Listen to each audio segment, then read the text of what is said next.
Tidur adalah salah satu fungsi paling penting dalam sistem tubuh kita kan, dan juga dia salah satu yang paling diabaikan. Kita semua tahu bahawa kita perlu tidur dengan baik untuk menjalani gaya hidup yang sihat. Namun kebanyakan daripada kita mengabaikan tidur. Kita tidak tidur tepat pada masanya. Kita tidur lewat, kita bangun awal, kita terganggu semasa tidur dengan banyak panggilan telefon.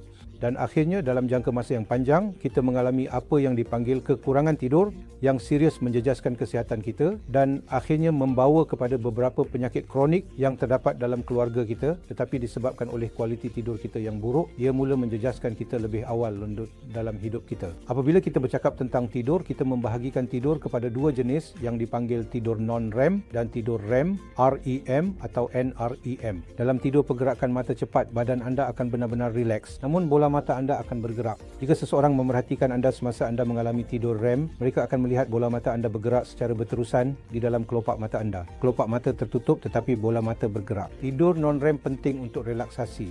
Tidur REM sangat penting untuk peningkatan kognitif, untuk peningkatan memori dan kecerdasan anda. Jadi jika anda tidak mempunyai kualiti tidur yang baik, baik non-REM dan REM, anda akhirnya akan mengalami bukan sahaja kualiti hidup yang rendah, tetapi juga kualiti memori yang buruk dan kecacatan kognitif. Jadi tidur REM sangat penting dan kebanyakan kita memerlukan 25% daripada kitaran tidur kita sebagai tidur REM, yang biasanya bermaksud jika anda tidur 8 jam sehari, 2 jam akan menjadi tidur REM.